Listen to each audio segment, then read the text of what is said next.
నమస్కారం NI news కి స్వాగతం. హెడ్లైన్స్ చూద్దాం.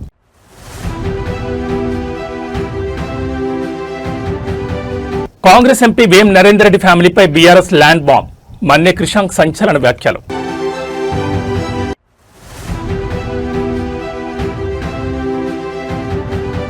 నాపై దాడి కేసులో పోలీసుల దర్యాప్తుపై నమ్మకం లేదు. పాస్టర్ అభినయ్ దర్శన్ సంచలన ప్రకటన.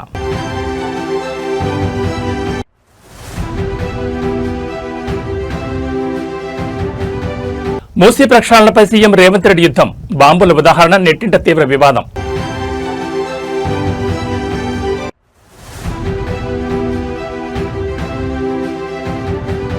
తీరం మనదే, బోటు మనదే, వేట మనదే. మత్స్యకారుల హక్కులపై సీఎం చంద్రబాబు గర్జన. ఇక డీటెయిల్స్ చూస్తే తెలంగాణలో అధికార కాంగ్రెస్ పార్టీ ముఖ్య నేతల లక్ష్యంగా బీఆర్ఎస్ మరో భారీ భూకుంభకోణాన్ని బయటపెట్టింది. ముఖ్యమంత్రికి అత్యంత ఆప్తుడైన కాంగ్రెస్ రాజ్యసభ సభ్యుడు వేం నరేందర్ రెడ్డి తన అధికార బలంతో అక్రమంగా అసైన్ భూములను కాజేస్తున్నారంటూ బీఆర్ఎస్ నేత మన్నే క్రిషాంక్ సంచలన ఆరోపణ చేశారు. నిరుపేదలకు చెందాల్సిన ప్రభుత్వ అసైన్ భూములను తన కొడుకు వేం కృష్ణ భార్గవరెడ్డి పేరిట అక్రమంగా రిజిస్ట్రేషన్ చేయించుకుంటున్నారంటూ ప్రభుత్వ రికార్డులో సహా క్రిషాంక్ గుట్టురట్టు చేశారు. ప్రెస్ కాన్ఫరెన్స్ వేదికగా బీఆర్ఎస్ నేత మన్నే Krishank Congress MP Vem Narender Reddy family land scam కు సంబంధించిన పక్కా ఆధారాలను మీడియా ముందుంచారు. నిరుపేద దళితులకు, వెనుకబడిన వర్గాలకు ప్రభుత్వం ఇచ్చే అసైన్డ్ భూములను ఎలాంటి బదిలీలకు అవకాశం లేకపోయినా వేం నరేందర్ రెడ్డి తన ఎంపీ పదవిని అడ్డం పెట్టుకుని తన కుమారుడు వేం కృష్ణ భార్గవరెడ్డి పేరు మీద బదలాయించుకుంటున్నారని క్రిషాంక్ ఆరోపించారు. ఈ భూదందాకు సంబంధించిన సాధారణ ఆరోపణలు కాదని, తాము ప్రభుత్వ అధికారిక వెబ్సైట్ అయిన భూభారతి పోర్టల్ ద్వారా అన్ని రకాల రిజిస్ట్రేషన్ దస్తావేజులు, మ్యూటేషన్ కాపీలు మరియు నకళ్లను సేకరించినట్లు క్రిషాంక్ స్పష్టం చేశారు. ఏ సర్వే నెంబర్లలో ఎంతెంత భూమిని ఇల్లీగల్ గా మార్చుకున్నారో అన్ని ఆధారాలు తమ వద్ద సిద్ధంగా ఉన్నాయని తెలిపారు. రాష్ట్రంలో కాంగ్రెస్ అధికారంలోకి వచ్చిన నాటి నుంచి భూ కబ్జాలు, అక్రమ రిజిస్ట్రేషన్లు రాజ్యం వెళ్తున్నాయని క్రిషాంక్ మండిపడ్డారు. పేదల నోరు కొట్టి కాంగ్రెస్ పెద్దలు కోట్ల విలువైన భూములను ఎలా స్వాహం చేస్తున్నారో చెప్పడానికి వేం నరేందర్ రెడ్డి కుటుంబ వ్యవహారమే సజీవ సాక్ష్యమని ధ్వజమెత్తారు. దీనిపై తక్షణమే విచారణ జరిపి చర్యలు తీసుకోవాలని డిమాండ్ చేశారు. భూభారతి ఆధారాలతో కాంగ్రెస్ ఎంపీని మన్నే క్రిషాంక్ టార్గెట్ చేయడం ఇప్పుడు తెలంగాణ రాజకీయాల్లో తీవ్ర కలకలం రేపుతోంది. ఈ ఆరోపణలపై ఎంపీ వేం నరేందర్ రెడ్డి లేదా కాంగ్రెస్ అధిష్టానం ఎలా స్పందిస్తుందో వేచి చూడాలి. ముఖ్యమంత్రి కార్యాలయంలో నేను ఇంత ముఖ్యంగా ఉన్నాను, పాత సోపతి నాది ముఖ్యమంత్రి గారితోని, నేను చేసుకోవద్దా అని వారి అత్యంత సన్నిహితులు వేం నరేందర్ గారు కూడా, ఎందుకంటే గతంలో ఇద్దరు కలిసి కేసులో ఉన్నవారు, ద ఫేమస్ ఓటుకు నోటు కేసులు, ఆ 50 లక్షల రూపాయలు రేవంత్ రెడ్డి గారికి ఇచ్చింది వేం నరేందర్ గారే అని కూడా అప్పుడు వారి మీద విచారణ జరిగింది. మరి ఇప్పుడు నేను కూడా పైసలు చేసుకోవాలి కదా, ఓన్లీ వీళ్ళే చేసుకుంటారా, మంత్రులే చేసుకుంటారా, నువ్వే చేసుకుంటావా, మీ బ్రదర్సే చేసుకుంటారా, నేనేం పాపం చేసినా అని వేం నరేందర్ గారు కూడా ఇదే పనిలో పడ్డారు అని స్పష్టంగా కనబడుతున్నది. వీరు వేం నరేందర్ గారి అబ్బాయి వేం కృష్ణ భార్గవ్ గారు, వేం నరేందర్ రెడ్డి గారి అబ్బాయి వేం కృష్ణ భార్గవ్ రెడ్డి గారు, వేం కృష్ణ భార్గవ్ రెడ్డి గారు. వీరు మాలామాదిగా కాదు, కానీ విచిత్రం ఏంటంటే వేం కృష్ణ భార్గవ్ గారి పేరు మీద ఇన్ని అసైన్డ్ భూములు, ఇది భూభారతిలోకి వెళ్ళి తీసుకున్నదే. వేం Krishna Bhargav father Vem Narender Reddy, assigned land type ఒకటి కాదు, రెండు కాదు, ఇవ్వండి. ఇదొకటి సర్వే నంబర్ 15/10 ఖాతా నంబర్ 330, ఇంకోటి సర్వే నంబర్ 7/10 ఖాతా నంబర్ 330, సేమ్ వేం కృష్ణ భార్గవ్ గారు. ఇదొక 2 ఎకరాలు, ఇదొక 6 ఎకరం, ఇది ఇంకొక ఎకరం, సేమ్ ఇవ్వండి అసైన్డ్ ల్యాండ్ వేం కృష్ణ భార్గవ్ గారు. ఇలా ఎకరాలు 1 2 3 ఎన్ని పాస్బుక్లు అయి తీసినాం, 4 5 6 7 ఇవ్వండి, ఇట్లా మొత్తం కొలాబరేటెడ్గా వేం కృష్ణ భార్గవ్ గారి పేరు మీద అసైన్డ్ భూములు వేం నరేందర్ రెడ్డి గారి అబ్బాయి పేరు మీద. లోకమంతా ఒకెత్తైతే తాము నమ్ముకున్న పొలం తల్లి పచ్చగా ఉండి ఆ పంట ఇంటికొచ్చే వేళ రైతు పొందే ఆనందం మరో ఎత్తు. కాయ కష్టం చేసి అహోరాత్రుడు శ్రమించి పండించిన పంట చేతికి రావడంతో ఆ వృద్ధ రైతు సంతోషానికి అవధులు లేకుండా పోయాయి. పొలంలో హార్వెస్టర్ మెషిన్ నడుస్తుంటే ఆ వృద్ధ అన్నదాత వయసును మరిచి పసిపిల్లాళ్ల సంబరపడిపోయారు. పంట చేతికొచ్చిన ఆనందంలో పొలమంతా పరిగెడుతూ వరి కుప్పలపై గంతులు వేస్తూ ఆయన చేసిన సందడి ఇప్పుడు సోషల్ మీడియాలో విపరీతంగా వైరల్ అవుతోంది. ఈ వయసులోనూ ఆయనకున్న ఫిట్నెస్, వ్యవసాయంపై ఆయనకున్న మక్కువ చూసి నెట్టిండ్లు ఫిదా అవుతున్నారు. నెలల తరబడి ఆకాశం వైపు చూస్తూ కంటికి రెప్పలా కాపాడుకున్న పంట ఐకేపీ సెంటర్ల ద్వారా మార్కెట్కు వెళ్లేందుకు సిద్ధమైన వేళ సదరు రైతు పంచుకున్న ఆనందం ప్రతి ఒక్కరి గుండెలను హత్తుకుంటోంది. పొలంలో వరి కోత మిషన్ వేగంగా కోతలు కోస్తుండగా కోసిన వరి ధాన్యం కుప్పగా పడుతోంది. ఆ ధాన్యాన్ని చూడగానే ఆ వృద్ధ రైతులు ఎక్కడా లేని ఉత్సాహం వచ్చింది. ఆ వయసులోనూ డాన్స్ చేస్తూ పరిగెడుతూ వరి కుప్పలపై గంతులు వేశారు. ఈ వృద్ధాప్యంలోనూ ఆయన పొలంలో అంత వేగంగా పరిగెడుతూ ఎగిరి గంతులేయడం చూసి అందరూ ఆశ్చర్యపోతున్నారు. కష్టాన్ని నమ్ముకున్న రైతు శరీరంలో ఎంత సత్తా ఉంటుందో, ఎంత ఫిట్నెస్ ఉంటుందో ఈ వీడియో చూస్తే అర్థమవుతుందంటూ నెట్టిండ్లు కామెంట్ల వర్షం కురిపిస్తున్నారు. రూపాయల లాభం వస్తుందో లేదో తెలియకపోయినా ప్రతి ఏటా మట్టిని నమ్ముకుని సాగు చేసే రైతుకు తన చేతికి వచ్చిన ధాన్యం గింజలను చూస్తే వచ్చే తృప్తి కోట్లు సంపాదించిన దక్కదని ఈ దృశ్యాలు నిరూపిస్తున్నాయి. రైతు కన్నీరు పెట్టే వార్తల నడుమ పంట చేతికొచ్చి ఒక అన్నదాత ఇంతలా సంతోషపడడం చూసి యావత్ సమాజం హర్షం వ్యక్తం చేస్తోంది. ఈ రైతు ముఖంలో ఉన్న నవ్వు రాష్ట్రంలోని, దేశంలోని ప్రతి రైతు ముఖంలోనూ శాశ్వతంగా ఉండాలని నెట్టిండ్లు కోరుకుంటున్నారు.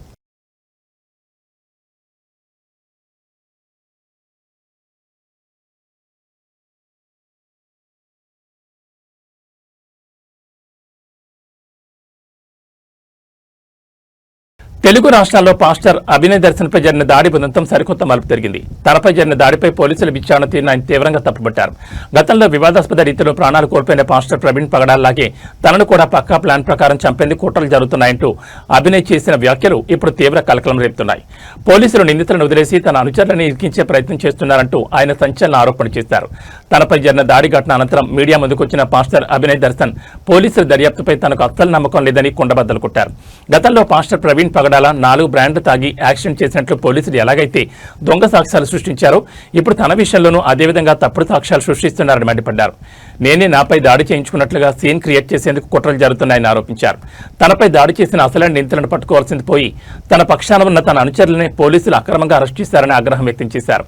సమాజంలో పాస్టర్లందరూ దొంగలే అనే తరహాలో ఒక బ్యాడ్ ప్రొపగండాతో చిత్రీకరిస్తున్నారని ఆవేదన వ్యక్తం చేశారు. ఈ దాడి వ్యవహారంలో స్థానిక ఎమ్మెల్యే విశ్వేశ్వరరాజుకి ఎలాంటి సంబంధం ఉందని తాను అనుకోవడం లేదని స్పష్టం చేశారు. అయితే ఈ వ్యవహారం వెనుక కొంతమంది కీలక వ్యక్తుల హస్తం ఉందని, వారిపై తనకు పక్కా అనుమానాలున్నాయని తెలిపారు. ఆ అదృశ్య హస్తాల పేర్లను త్వరలోని ఆధారాలతో సహా బహిరంగంగా బయటపెడతానని పాస్టర్ అభినయ్ దర్శన్ హెచ్చరించారు. పోలీసులు దర్యాప్తును నమ్మడం లేదని చెప్తూ పాస్టర్ ప్రవీణ్ పగడాల మరణాన్ని ప్రస్తుత ఘటనతో లింక్ చేస్తూ అభినయ్ దర్శన్ చేసిన ఈ వ్యాఖ్యలు క్రిస్టియన్ కమ్యూనిటీతో పాటు రాజకీయ వర్గాల్లో హాట్ టాపిక్ గా మారాయి. దీనిపై పోలీసు ఉన్నతాధికారులు ఎలా స్పందిస్తారో చూడాలి. మరి పార్టీలో భరోసా పొలిటికల్ పార్టీలో నేను ఆంధ్రప్రదేశ్ రాష్ట్ర అధ్యక్షుడిగా ఉన్నా. ప్రజల్లో చైతన్యం తీసుకొస్తున్నా. ఓటుకు నోటు తీసుకోకూడదని చైతన్యం తీసుకొస్తున్నా. దొంగ నాయకుల్ని తరిమి కొట్టాలని చెప్తున్నాను. ఒక న్యూ చేంజ్ తీసుకొచ్చే ప్రయత్నం చేస్తున్నా. ఈరోజు నేను నడుస్తుంటే ₹1 డబ్బు పంచకుండా వందలాది మంది ప్రజలు నా వెనక నడుస్తున్నారు. ఇది అసూయ కావచ్చు, ద్వేషం కావచ్చు. వీడిని ఆదిలోనే విరగొట్టకపోతే స్టార్టింగ్లోనే వీడు చాలా పెద్దోడు అయిపోతాడు అన్నటువంటి కుట్ర కావచ్చు, ఏదైనా కావచ్చు. సో ఏదైనా నన్ను ఇక్కడ నుంచి పాడేరు నియోజకవర్గం నుంచి తరిమేయాలన్న ప్రయత్నమే చేస్తున్నారు.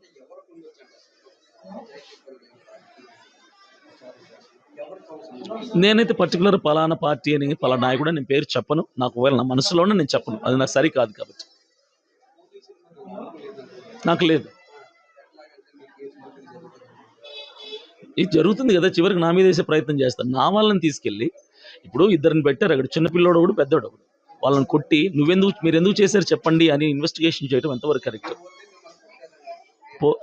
మేమే చేసుకున్నామని చెప్తున్నారు.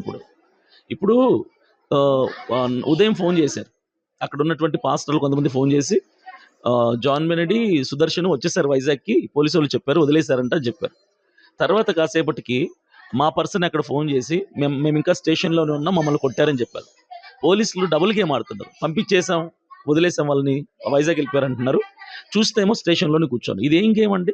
ఇది ఎంతవరకు ఇట్లా అన్యాయం చేస్తారు? ఎంతవరకు ఇలాంటి కుట్రలు చేస్తారు? ఏదైనా సృష్టిస్తారు. ఇప్పుడు ప్రవీణ్ పగడాల విషయంలో సీసీ ఫుటేజ్లు పుట్టించి తాగుబోతాడని నిరూపించిన వాళ్ళు ఈరోజు నా మీద ఇంత చిన్న సమస్యని నా మీద నెట్టేయలేరా? అన్ని వాళ్ళ చేతుల్లో, నా చేతుల్లో ఏం లేదు కదా, ఒక సామాన్యుడిని అంతే.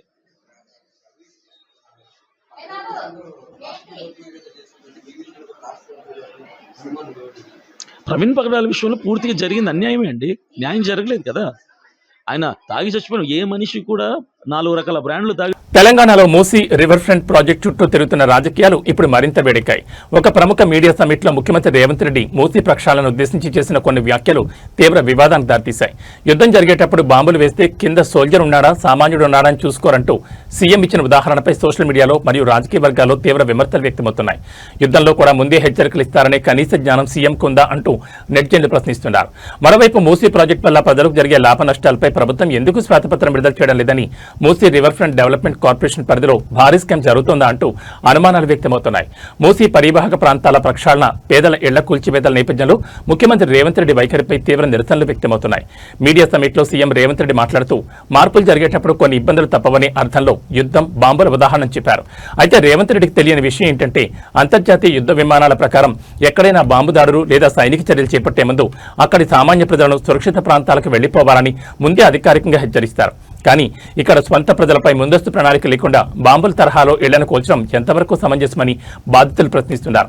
మూసీ రివర్ ఫ్రంట్ కడితే దేశ భవిష్యత్ బాగుపడుతుందని సీఎం రేవంత్ రెడ్డి బలంగా నమ్ముతున్నారు. కానీ వేల కోట్ల ప్రజాధనాన్ని ఈ ఒక్క ప్రాజెక్టుని ఎందుకు ఖర్చు చేస్తున్నారు? దీనివల్ల హైదరాబాద్ ప్రజలకు జరిగే ప్రత్యక్ష లాభాలేంటి, నష్టాలేంటి అని అడుగుతున్న ప్రశ్నలకు ప్రభుత్వం నుంచి స్పష్టమైన సమాధానం రావడం లేదని ప్రతిపక్షాలు మండిపడుతున్నాయి. Musi river front development corporation ద్వారా జరుగుతున్న టెండర్లు, కన్సల్టెన్సీ ఫీజులు మరియు ప్రణాళికల వెనుక వేల కోట్ల కుంభకోణం దాగి ఉందనే ఆరోపణలు వెలువెత్తున్నాయి. ప్రాజెక్టు అంచనా వ్యయం అడ్డగోలుగా పెంచడం వెనుక ఉన్న అసలు రహస్యం ఏంటని, ఇందులో ఏమైనా కార్పొరేట్ స్కామ్ ఉందా అని మేధావులు, విపక్ష నేతలు నిలదీస్తున్నారు. లండన్లోని థేమ్స్ నది తరహాలో మూసీని మారుస్తామని చెప్తున్న కాంగ్రెస్ ప్రభుత్వం క్షేత్రస్థాయిలో ప్రజల నుంచి వస్తున్న ఈ తీవ్రమైన ప్రశ్నలకు, స్కామ్ ఆరోపణలకు సమాధానం చెప్పాల్సిన బాధ్యత ఎంతైనా ఉంది. సీఎం రేవంత్ రెడ్డి వ్యాఖ్యలపై రాబోయే రోజుల్లో రాజకీయ పోరాటం మరింత ఉధృతం కానుంది. మేము మేజర్గా దృష్టి పెడుతున్న అంశాలు ఏంటంటే రీసెర్చ్. అసలు వాస్తవంగా ప్రభుత్వము ఒక మాట చెప్తుంది మూసీ నది మీద పునర్జీవనము అని, మూసీ నది మీద రివర్ ఫ్రంట్ అని. మరి వాస్తవానికి మూసీ నదికి కావాల్సింది ఏంటి అని గ్లోబల్గా, అంటే ప్రపంచవ్యాప్తంగా ఇప్పటివరకు ఎన్ని రివర్ ఫ్రంట్లు జరిగినాయి, మన భారతదేశంలో ఎన్ని రివర్ ఫ్రంట్లు జరిగినాయి, ఆ రివర్ ఫ్రంట్ల వల్ల వచ్చిన లాభాలు ఏంది, వచ్చిన నష్టాలు ఏంది, ఏదన్నా ఆర్థిక లాభాలు జరిగినాయా, ఇవన్నిటిని పరిశీలించడం. సో దాంట్లో భాగంగానే మేము ఇప్పుడు ఒక ఎండ్ స్టేజ్కి వచ్చినాం. మా రీసెర్చ్ ఒక ఎండ్ స్టేజ్కి వచ్చింది. ఈ ఎండ్ స్టేజ్కి వచ్చేటప్పుడు మేము యాక్చువల్ ఒక రిపోర్ట్ విడుదల చేయాలి. మూసీ నదికి సంబంధించి మా స్టాండ్ ఏందని ఒక రిపోర్ట్ విడుదల చేయాలి. 2024 నుంచి ఇప్పటి వరకు అదే పని మీద ఉన్నాం. కానీ ఇప్పుడు ఇమీడియట్గా ఈ ప్రెస్ రిలీజ్ ఎందుకు విడుదల చేసినాం అంటే ఆ రిపోర్ట్ కంటే ముందు, ఎందుకంటే మీరందరూ మొన్న చూసిర్రు ముఖ్యమంత్రి గారు ఆ వేటు న్యూస్ సమ్మిట్లో చాలా బ్యూటిఫుల్ కమెంట్స్ చేసిండు. చాలా beautiful, undemocratic and completely authoritarian comments చేసిండు. బహుశా ఆయనకి ఈ పదాలకు అర్థం కూడా తెలియదు, నాకు తెలియదు. అథారిటేరియన్ అంటే రాజరికం, ఏదైతే రాజులు, దొరలు ఉంటారో వాళ్ళది ఏదైతే స్వభావం ఉంటుందో ఆ స్వభావంతో పెద్ద పెద్ద డైలాగులు మాట్లాడిండు. ఆ డైలాగులు విన్న దాని తర్వాత as constitutional upholders, as constitutional values believers, as the people who follow the law of this country, who follow the law of this land, మేము డెఫినెట్గా మనం ఈ ప్రభుత్వాన్ని లీడ్ చేస్తున్న ఈ ముఖ్యమంత్రికి ఒక ఇంపార్టెంట్ రెస్పాన్స్ని ఇవ్వాలనే ఇంటెన్షన్ తోటి ఈరోజు మేము ఇక్కడికి గ్యాదర్ అయినాము. గ్యాదర్ అయ్యి ఏదో ఏంటి జస్ట్ కమెంట్స్ చేయడమే కాదు, వాస్తవానికి ఫ్యాక్ట్స్ ఏమున్నాయి, వాళ్ళు కొన్ని అంశాలను లేవనెత్తిండ్రు. ఏంటిది, మూసీ నది మీద ఉన్న వాళ్ళందరూ ఎంక్రోచర్స్, వాళ్ళు మూసీ నదిని డిస్ట్రాయ్ చేస్తామంటే మేము ఎట్లా ఊకుంటాం, మేము ఇల్లులు కూలగొడతాం వాళ్ళది అని కమెంట్ చేసిండు. మళ్ళీ వాళ్ళు వెళ్ళిపోవాలి, ఎంత జల్ది అయితే అంత జల్ది వెళ్ళిపోవాలి. ఒక ఎగ్జాంపుల్ తీసుకున్నాడు.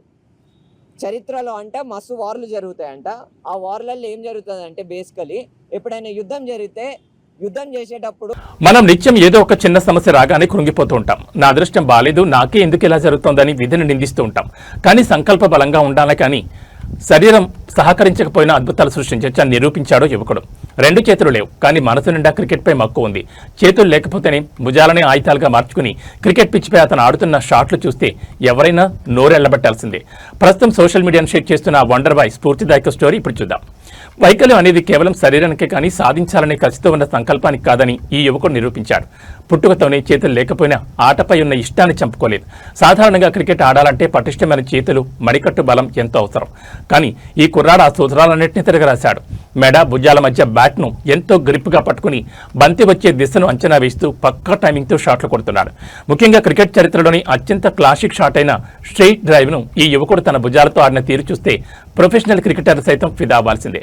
పట్టుదల ఉంటే ఆకాశమే హద్దు అని నిరూపిస్తూ బౌలర్ వేసే వేగవంతమైన బంతులను సైతం అంతే వేగంగా సరిహద్దులు దాటిస్తున్నాడు ఈ అద్భుత బ్యాటర్. ప్రస్తుతం ఈ విజువల్స్ నెట్టింట విపరీతంగా వైరల్ అవుతున్నాయి. ఈ వీడియో చూసిన లక్షలాది మంది నెటిజన్లు సదరు యువకుడి ప్రతిభకు పట్టుదలకు హ్యాట్సాప్ చెప్తున్నారు. నువ్వు మా అందరికీ ఆదర్శం బ్రదర్, నీలో ఉన్న ఈ విల్ పవర్ చూస్తుంటే గర్వంగా ఉంది అంటూ నెటిజన్లు కామెంట్ల వర్షం కురిపిస్తున్నారు. క్రీడా ప్రముఖులు, సెలబ్రిటీలు సైతం ఈ వీడియోను షేర్ చేస్తూ ఈ అద్భుత క్రికెటర్ను ప్రశంసల్లో ముంచెత్తున్నారు.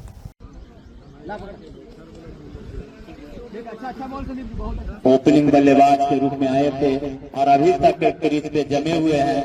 एक चौका भी उनका बल्ला से निकल चुका है। पावर प्ले का आखिरी ओवर। क्या शॉट है, स्ट्रेट एंड राइट, एक रन। భాగ్యనగరంలో మరో అవినీతి తిమింగలం ఏసీబీ వలకు చిక్కింది. సికింద్రాబాద్ పరిధిలో జలమండలి ఉన్నతాధికారి ఇల్లే లక్ష్యంగా జరిగిన ఏసీబీ దాడులు ఇప్పుడు తీవ్ర సంచలనం రేపుతున్నాయి. సోదాల్లో బయటపడుతున్న అక్రమ ఆస్తుల విలువ చూసి స్వయంగా అధికారులే ముక్కును వేలేసుకుంటున్నారు. HMWSSB Red Hills division general manager Kumar ఇల్లే లక్ష్యంగా ఏసీబీ అధికారులు ఏకకాలంలో దాడులు నిర్వహించారు. నగదు, బంగారం స్వాధీనం మల్లాపూర్ వెంకటరమణ కాలనీలో ఉన్న జీఎం కుమార్ నివాసంలో జరిపిన సోదాల్లో ఏకంగా 1.5 కోట్ల నగదు, కేజీకి పైగా బంగారం ఆభరణాలను స్వాధీనం చేసుకున్నారు. ప్రాథమిక విచారణలోని ఈ అవినీతి అధికారికి నిజామాబాద్ జిల్లాలో 3 ఎకరాల భూమి, హైదరాబాద్ వ్యాప్తంగా వేర్వేరు ప్రాంతాల్లో 9 లగ్జరీ ఫ్లాట్లు ఉన్నట్లు ఏసీబీ గుర్తించింది. ప్రస్తుతం లభ్యమైన డాక్యుమెంట్ల ప్రకారం ఈ ఆస్తుల మార్కెట్ విలువ దాదాపు 100 కోట్ల వరకు ఉండొచ్చని అధికారులు అంచనా వేస్తున్నారు. ఇంకా కొనసాగుతున్న జీఎం కుమార్ ఇల్లే కాకుండా ఆయన బంధువులు, బినామీల ఇళ్లలోనూ ఏసీబీ సోదాలు ఇంకా కొనసాగుతూనే ఉన్నాయి. మరికొన్ని లాకర్లను తెరిస్తే మరిన్ని అక్రమాస్తులు బయటపడే అవకాశం ఉంది. సాధారణ ప్రజలకు నీటి కనెక్షన్లు, బిల్లుల పేరుతో ముక్కులు పిండిని సొమ్ముతో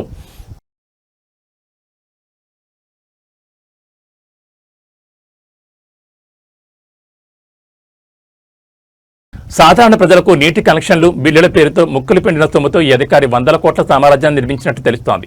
ఈ భారీ అవినీతి తిమింగలం వెనుక ఇంకా ఎవరెవరున్నారనే కోణంలో ఏసీబీ విచారణ జరుపుతోంది.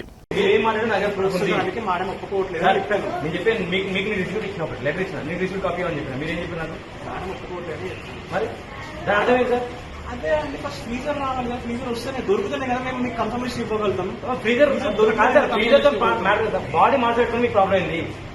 బాడీని మార్చడం ప్రిజర్వ్ చేయడానికి ప్రాబ్లం ఏంది? మీరు ఫ్రీగా తప్పని తర్వాత చెప్పండి సార్. ఫస్ట్ మార్చడం ప్రాబ్లం ఏంది? బాడీ అంటే చెప్పలేము కదా, దొరకకపోవచ్చు కదా. ఇట్లా కరెక్ట్ కాదు మీరు చెప్పేది. దొరకపోతే మరి ఏం చేద్దాం? మరి ఏం చేస్తారు? దొరకదు మేము ఏం చేస్తాం? బాడీని ఆ సొల్యూషన్ ఏమో తర్వాత తెలుస్తారండి. కాదా మీరు బాడీ ఫస్ట్ మార్చడం ప్రాబ్లం అన్నా కూడా రాలేదు. అప్పుడే ఇక్కడ సీసీ కెమెరా ప్రతి చుట్టూ సీసీ కెమెరాస్ ఉన్నాయి. నేను చెప్పాను, నేను ఇక్కడ ప్రతి సీసీ కెమెరా ఉన్నా. నేను ఉన్న సంవత్సరం లేదు. మీరు ఉంటేనే మీరు రెస్పాండ్ అవుతుంది. మా వాళ్ళకి రెస్పాండ్ అవుతుంది. మీరు 2 hours మీరు అందరూ నన్ను వెయిట్ చేపిస్తారు. ఇక్కడ మీరు ఎస్ఐ వస్తే రెస్పాండ్ కాకుండా ఓన్లీ మీరు రిపోర్టర్స్ వచ్చిన రోజు ఇప్పుడు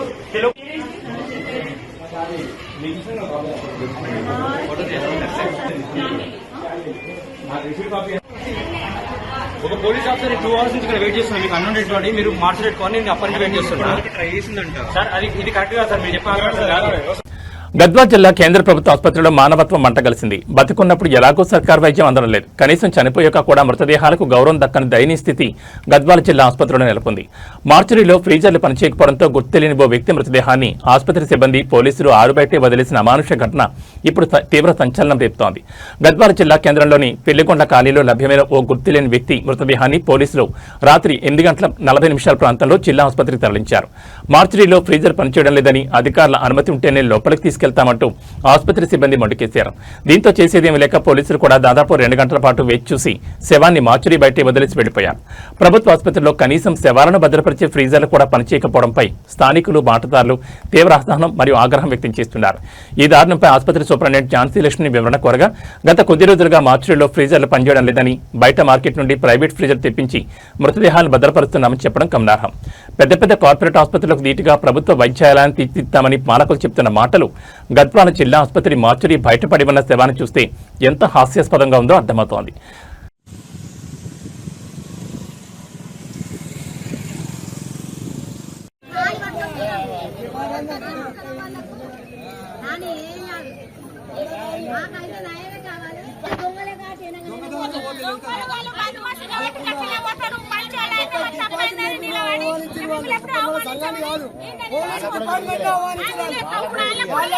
అసలు న్యాయం లేదు.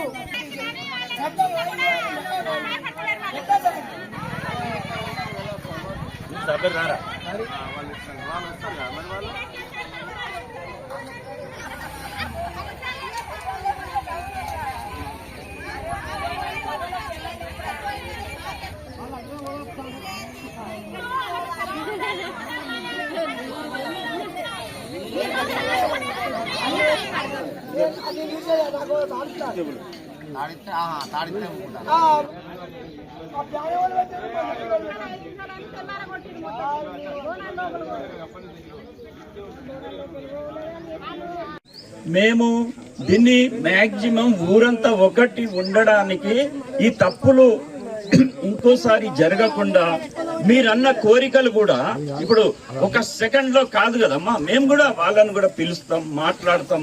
ఒకవేళ ఇట్లా సామరస్యంగా ఉంటే దాన్ని కూడా మేము ప్రయత్నిస్తాం. కానీ మేము ఇక్కడే ఉంటాం. నేను ఇప్పుడు సాయంత్రం దాకా మీ పోలీస్ స్టేషన్ లో కూర్చుంటా, పెగడపల్లి గ్రామ పంచాయతీలో కూర్చుంటా. అన్ని సమస్యల్ని పరిష్కారం అయినాకనే ఇక్కడ నుంచి వెళ్తా. మీరు దయచేసి, నేను కూడా ఒక గిరిజన బిడ్డను, మీరేం ఇది దళితులంటే మీకు ఒక రకం, వాళ్ళంటే ఒక రకం అని కాదు. మేము చట్ట ప్రకారంగా ఏ విధంగా మీకు న్యాయం అవుతుందో దాన్ని 100% న్యాయమయ్యేటట్టు చేస్తాం. కానీ అది చేస్తామమ్మా. దానికి 100 రూపాయల బాండ్ పేపర్, 100 రూపాయల బాండ్ పేపర్ మీద అన్ని కూలంకుషంగా రాసుకుందాం. పెద్దపల్లి జిల్లాలో తీవ్ర ఉద్రిక్తత నెలకొంది. కాల్వ శ్రీరాంపూర్ మండలం పెగడపల్లి గ్రామంలో కుల వివక్ష ఉదంతం కలకలం రేపింది. గ్రామ ఎల్లమ్మ బోనాల ఉత్సవాల్లో దళితులను అనుమతించకపోవడంతో ఒక్కసారిగా పరిస్థితి రణరంగంగా మారింది. పెగడపల్లిలో జరుగుతున్న ఎల్లమ్మ బోనాల ఉత్సవాలకు దళిత మహిళలు బోనాలతో రాగా వారిని ఆలయంలోకి రాకుండా అడ్డుకున్నారు. ఈ వివక్షపై తీవ్ర ఆగ్రహం వ్యక్తం చేసిన దళిత సమాజం పెద్ద ఎత్తున రోడ్డుపైకి వచ్చి రాస్తారోకో నిర్వహించింది. తమకు న్యాయం జరగాలంటూ నినాదాలతో హోరెత్తించారు. ఉద్రిక్త సమాచారం అందుకున్న వెంటనే డీసీపీ భూక్యారామరెడ్డి భారీ పోలీస్ బలగాలతో క్షేత్రస్థాయికి చేరుకున్నారు. ఆందోళనకారులతో డీసీపీ స్వయంగా చర్చలు జరిపారు. దళిత మహిళల బోనాలకు ఆలయంలో ప్రవేశం కల్పించి అమ్మవారి దర్శనం చేయిస్తామని ఆయన హామీ ఇవ్వడంతో దళితులు తమ ఆందోళన విరమించారు. 21వ శతాబ్దంలోనూ ఇలాంటి కుల వివక్ష ఘటనలు వెలుగు చూడడం పట్ల సర్వత్రా విమర్శలు వ్యక్తమవుతున్నాయి. ప్రస్తుతం డీసీపీ జోక్యంతో పరిస్థితి అదుపులోకి వచ్చినప్పటికీ గ్రామంలో మళ్లీ ఎలాంటి గొడవలు జరగకుండా పోలీసులు గట్టి నిఘా ఏర్పాటు చేశారు.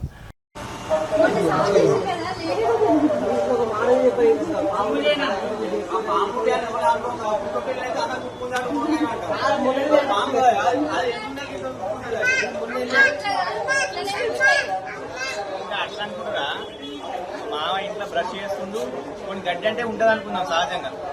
గోడ నుంచి వచ్చి ఇంట్లోకి లోపలికి, బాత్రూమ్ లోంచి లోపలికి వచ్చి సోఫా మీద కూర్చొని పన్నది చుట్టుకొని ఇంతే పాము సేమ్ ఆయన బ్రష్ చేసుకుని ఇట్లా చేస్తున్నాడు. జస్ట్ ఇంతే గ్యాప్. ఇట్లకెళ్ళి కూడా అందరికీ అనుభవాలు ఇక్కడ ఈ ఏరియా మొత్తం.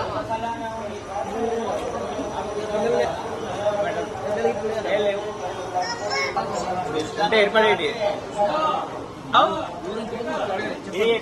పిల్లలు ఉన్నాయి కదా.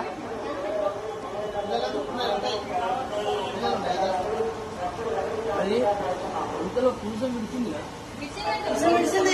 కనబడ్డారు వీళ్ళు.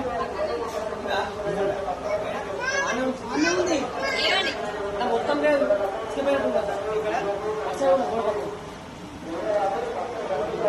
చూపడుతురా. రాజన్న సిరిసిల్ల జిల్లా వేములవాడలో ఒక అరుదైన ఘటన వెలుగు చూసింది. భానుడి బగబగలకు మనుషులే కాదు మూగజీవాలు కూడా విలవెల్లాడిపోతున్నాయి. ఎండవేడిని తట్టుకోలేక ఓ ఇంట్లోకి దూరిన గంభీరమైన నాగుపాముకు ఒక స్నేక్ క్యాచర్ చేసిన వినూత్న వైద్యం ప్రస్తుతం సోషల్ మీడియాలో వైరల్ గా మారింది. వేములవాడలోని ప్రముఖ భీమేశ్వర ఆలయ సమీపంలో ఉన్న ఓ నివాసంలోకి భారీ నాగుపాము ప్రవేశించింది. తీవ్రమైన ఎండవేడికి తాళలేక అది కోపంతో బుసలు కొడుతూ స్థానికులను భయభ్రాంతులకు గురిచేసింది. సమాచారం అందుకున్న వెంటనే స్నేక్ క్యాచర్ జగదీష్ అక్కడికి చేరుకున్నారు. పాము కోపానికి కారణం ఎండవేడిమేనని ఆయన గుర్తించారు. జగదీష్ ఎంతో చాకచక్యంగా వ్యవహరించి ఆ నాగుపాము పడగపై నెమ్మదిగా నీళ్లు పోస్తూ దాన్ని చల్లబరిచారు. దాహం వేడి తగ్గిన వెంటనే ఆ క్రూర సర్పం ఒక్కసారిగా శాంతించి బుసలు కొట్టడం ఆపేసింది. తీవ్రమైన ఎండలకు మూగజీవాలు కూడా ఎంతలా అల్లాడిపోతున్నాయో చెప్పడానికి ఈ ఘటనే ఒక ఉదాహరణ. సమయస్ఫూర్తితో ఆలోచించి పాము ప్రాణాలు కాపాడమే కాకుండా స్థానికుల భయాన్ని పోగొట్టిన స్నేక్ క్యాచర్ జగదీష్ పై ఇప్పుడు సర్వత్రా ప్రశంసలు వ్యక్తమవుతున్నాయి. పాము పూర్తిగా శాంతించిన తర్వాత దాన్ని సురక్షితంగా పట్టుకున్న జగదీష్ ఎవరికీ హాని కలగకుండా సమీపంలోని దట్టమైన అటవీ ప్రాంతాల్లో వదిలిపెట్టారు.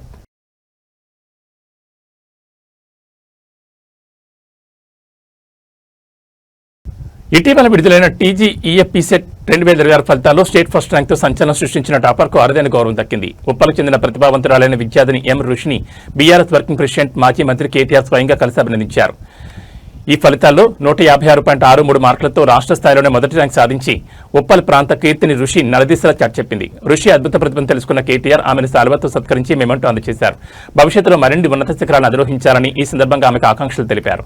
ఈ సన్మాన కార్యక్రమంలో ఉప్పల్ ఎమ్మెల్యే బండారు లక్ష్మారెడ్డితో పాటు స్థానిక కార్పొరేటర్లు, నాయకులు పాల్గొన్నారు. తమ కుమార్తె సాధించిన విజయానికి ప్రజాప్రతినిధుల నుంచి లభిస్తున్న అభినందనలకు ఋషి తల్లిదండ్రులు ఎంతో ఆనందం మరియు కృతజ్ఞతలు వ్యక్తం చేశారు. ఎంతో కష్టపడి చదివి రాష్ట్ర స్థాయిలోనూ అత్యుత్తమ మార్కులతో టాప్ ర్యాంక్ సాధించిన ఋషి నేటి యువతకు ఎంతో మంది విద్యార్థులకు రోల్ మోడల్ గా నిలిచిందని రాజకీయ విద్యా ప్రముఖులు కొనియాడుతున్నారు. ఆంధ్రప్రదేశ్ మత్స్యకారుల హక్కుల రక్షణపై ముఖ్యమంత్రి చంద్రబాబు నాయుడు అత్యంత కీలకమైన వ్యాఖ్యలు చేశారు. తీరం మనదే, బోటు మనదే, వేట మనదే అంటూ ఏపీ సముద్ర తీర ప్రాంతాలపై స్థానిక మత్స్యకారులకే సర్వహక్కులు ఉంటాయని సీఎం స్పష్టం చేశారు. పొరుగు రాష్ట్రాల వేటగాళ్లను ఏపీ సరిహద్దుల్లోకి ఎట్టి పరిస్థితుల్లోనూ రానిచ్చే ప్రసక్తే లేదని ఆయన తేల్చి చెప్పారు. ఏపీ సముద్ర తీరంపై కేవలం రాష్ట్ర మత్స్యకారులకే పూర్తి అధికారాలు మరియు హక్కులు ఉంటాయని సీఎం చంద్రబాబు ప్రకటించారు. పొరుగు రాష్ట్రాల నుంచి వచ్చే బోట్లు ఏపీ జలాల్లో ప్రవేశించడానికి వీల్లేదని, నిబంధనలు ఉల్లంఘిస్తే కఠిన చర్యలు ఉంటాయని హెచ్చరించారు. స్థానిక మత్స్యకారుల ఉపాధిని దెబ్బతీసేలా ఎవరు వ్యవహరించినా ఊరుకునేది లేదని, ఎవరైనా సరిహద్దులు దాటి వస్తే రానివ్వకుండా అడ్డుకుంటామని సీఎం భరోసా ఇచ్చారు. ఏపీ సముద్ర గర్భంలో లభించే సంపదపై మన మత్స్యకారులకే తొలి హక్కు ఉంటుందని, వారి ప్రయోజనాల రక్షణ కోసం ప్రభుత్వం కట్టుబడి ఉందని సీఎం స్పష్టం చేశారు. ఈ తీరం మనదే, బోటు మందే, వేట మందే, రాజీ లేదు. ఎవరైనా వస్తే వెంటాడతాం, వేటాడతాం తప్ప ఇక్కడికి అలో చెయ్యం. మర్యాదగా చెప్తాం, వాళ్ళు కూడా వినాలి. ఎవరెవరి హక్కులు వాళ్ళు కాపాడుకోవాలి. వాళ్ళ కోసం మన జీవనోపాధి కోల్పోవడం కరెక్ట్ కాదని మరొక్కసారి హామీ ఇస్తున్నా. అందుకే మన తీరంపై మనకే పూర్తి హక్కులు. పొరుగు రాష్ట్రాల వాళ్ళు రావడానికి వీలు లేదు. పూర్తి నిఘా పెడతాం. ఎవరో బార్డర్ దాటి వచ్చినా వెనక్కి పంపిస్తాం. ఇప్పుడే చెప్పా, శాటిలైట్ తిరుగుతా ఉంటుంది. బోట్ ఎంటర్ అవుతానే కలెక్టర్కి మెసేజ్ వస్తుంది. అక్కడి నుంచి ఎవరిని అలో చేసే పరిస్థితి ఉండదని మరొక్కసారి మీ అందరికీ హామీ ఇస్తున్నా. మొన్నటి వరకు పెట్రోలింగ్ బోట్లు అడిగారు. నంద్యాల జిల్లా రాజకీయాల్లో ఒక్కసారిగా పొలిటికల్ హీట్ పెరిగింది. టీడీపీ ఎంపీ బైరెడ్డి శబరి లక్ష్యంగా వైఎస్ఆర్సీపీ యువనేత, స్పోర్ట్స్ అథారిటీ మాజీ చైర్మన్ బైరెడ్డి సిద్ధార్థరెడ్డి తీవ్రస్థాయిలో విరుచుకుపడ్డారు. ఎంపీ శబరి చేసిన వ్యాఖ్యలపై సిద్ధార్థరెడ్డి తీవ్ర ఆగ్రహం వ్యక్తం చేస్తూ సంచలన సవాల్ విసిరారు. నన్ను రౌడీ అని, క్రిమినల్ అని చెప్పడానిక నిన్ను నంద్యాల ప్రజలు ఎంపీగా గెలిపించింది అంటూ బైరెడ్డి శబరిపై సిద్ధార్థరెడ్డి నిప్పులు చెరిగారు. వ్యక్తిగత దూషణ చేయడం మానుకోవాలని హెచ్చరించారు. నీ సొంత తండ్రి సీనియర్ నేత బైరెడ్డి రాజశేఖర రెడ్డిపై ఇతరులు విమర్శలు చేస్తుంటే చేష్టలు ఊడిగి ఎందుకు చూస్తున్నావు అని, వాటిపై ఎందుకు స్పందించడం లేదని ప్రశ్నించారు. తనపై బురద జల్లే ప్రయత్నం చేస్తే సహించేది లేదని, ఎంపీగా గెలిచింది ప్రజా సమస్యలు తీర్చడానికా లేక తనపై విమర్శలు చేయడానికా అంటూ సిద్ధార్థరెడ్డి ప్రశ్నించడం జిల్లా రాజకీయాల్లో హాట్ టాపిక్ గా మారింది. నంద్యాల పార్లమెంట్ పరిధిలో బైరెడ్డి శబరి, బైరెడ్డి సిద్ధార్థరెడ్డి మధ్య చాలా కాలంగా నడుస్తున్న అంతర్గత పోరు ఈ తాజా వ్యాఖ్యలతో మరోసారి బహిర్గతమైంది. సిద్ధార్థరెడ్డి చేసిన ఈ ఘాటు విమర్శలపై ఎంపీ శబరి కానీ, టీడీపీ శ్రేణులు కానీ ఎలా కౌంటర్ ఇస్తారో వేచి చూడాలి. వీళ్ళకి సపోర్టుగా మళ్ళీ టీజీ భరత్ గారికి సపోర్టుగా మా ఎంపీ గారు ఎవరు బైరెడ్డి శబరి గారు ప్రస్తుతానికి మార్కెట్లో డీజిల్, పెట్రోల్ దొరకడంలే. పాపం అయినప్పటికీ కూడా పెట్రోల్ బంకు పోయి డీజిల్ పట్టించుకొని ఆమె తొందరగా పరిగెత్తుకుంటూ దెబ్బ కర్నూలుకి వచ్చి సిద్ధార్థరెడ్డి గారు రౌడీ, గూండా అని మాట్లాడినారు. సంతోషం మేడం శబరి గారు, సంతోషం. మీరు నా గురించి బాగా మాట్లాడినారు, సంతోషం. కానీ ఈరోజు మీడియా సమావేశం ద్వారా మిమ్మల్ని నేను ఒకటి అడగాలనుకుంటానా. మీ ఫాదర్ని బైరెడ్డి రాజశేఖర రెడ్డి గారిని గౌరు వెంకటరెడ్డి వాడు ఒక వేస్ట్ ఫెలో అని మాట్లాడి ఈ రోజుకి 2 నెలలు అయింది. ఎందుకు మీరు ఈ రోజు వరకు కౌంటర్ ప్రెస్ మీట్ పెట్టలే? నందికొట్కూరు మార్కెట్ యార్డ్లో మాండ్ర శివానందరెడ్డి అని ఆయన ఇదే బైరెడ్డి రాజశేఖర రెడ్డి గారిని ఈ నందికొట్కూరులో 2 సార్లు ఎమ్మెల్యే గెలిచిన ఒక జోకర్ గాడు ఉన్నాడని మాట్లాడినాడు. దానిపైన మీరు ఎందుకు ప్రెస్ మీట్ పెట్టాలా, స్పందించలే? నందికొట్కూరు ఎమ్మెల్యే జయసూర్య గారు ఏమన్నాడు? ఆయన బైరెడ్డి రాజశేఖర రెడ్డికి మా తెలుగుదేశం పార్టీకి సంబంధమే లేదు, అతను చెప్తే ఏ ఒక్క అధికారి కూడా స్పందించాల్సినటువంటి అవసరం లేదు అని చెప్పి 100 మంది ముందర మాట్లాడినాడు. దానిపైన మీరు ఎందుకు స్పందించలే? దానిపైన స్పందించారు. కానీ సిద్ధార్థరెడ్డి పైన స్పందించాలంటే మాత్రం వెంటనే పరిగెత్తుకుంటూ వస్తారు. పరిగెత్తుకుంటూ వచ్చి రౌడీ, గూండా, క్రిమినల్. సిద్ధార్థరెడ్డి గారు రౌడీనా కాదా అని చెప్పడానికి మిమ్మల్ని ఎంపిక చేసినారా? 5 పైసలైనా నిజాయితీ ఉండాలి కదా. పిల్లల్ని గారవంగా చూసుకునే తల్లిదండ్రులు ఉంటారు, అల్లారు ముద్దుగా చూసుకునే తల్లిదండ్రులు ఉంటారు. కానీ కొండ మీద కోతినైనా తీసుకొని వచ్చి ఇచ్చే తల్లిదండ్రులు చాలా తక్కువగా ఉంటారు. బైరెడ్డి శబరి గారికి డాడీ నాకు ఎంబీబీఎస్ సీట్ కావాలంటే కొనిచ్చినాడు.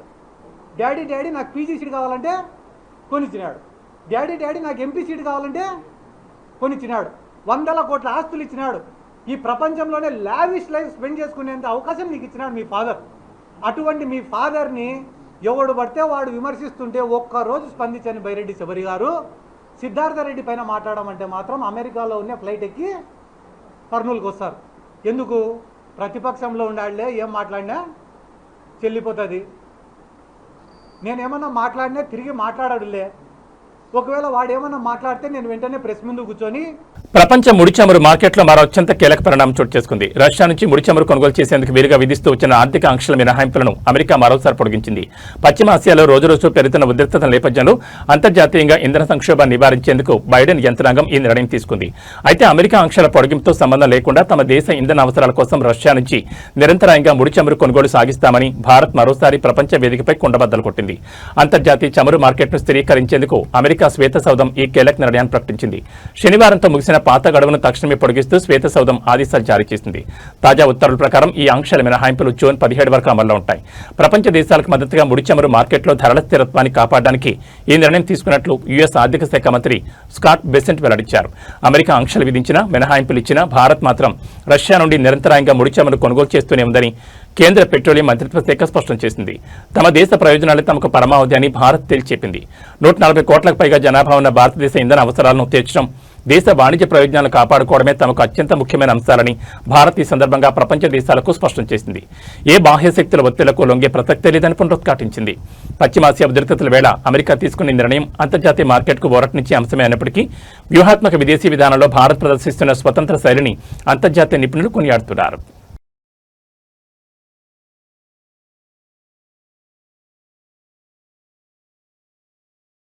సామాన్యుడిపై ఇంధన భారం మరోసారి మోతమోగింది. దేశవ్యాప్తంగా పెట్రోల్, డీజిల్ ధరలు మళ్లీ భగ్గుమన్నాయి. అంతర్జాతీయ మార్కెట్లో ముడి చమురు సంక్షోభం కారణంగా చమురు కంపెనీలు లీటర్ పెట్రోల్, డీజిల్ ధరలపై దాదాపు 90 పైసల వరకు పెంచుతూ తక్షణ నిర్ణయం తీసుకున్నాయి.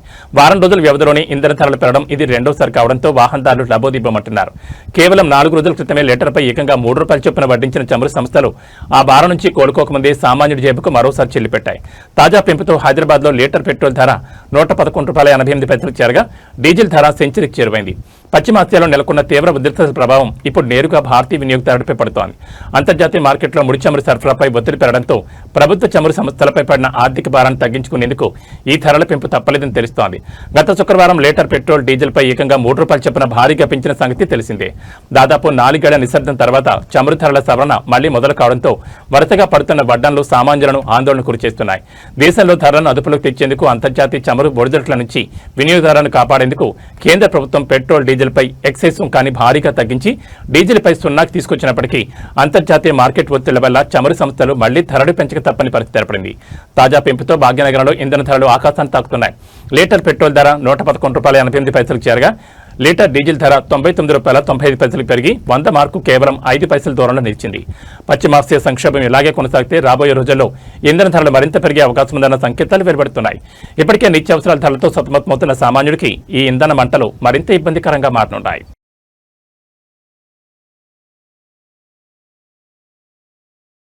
ఏబీ బులెటిన్ విశేషాలు. నమస్కారం.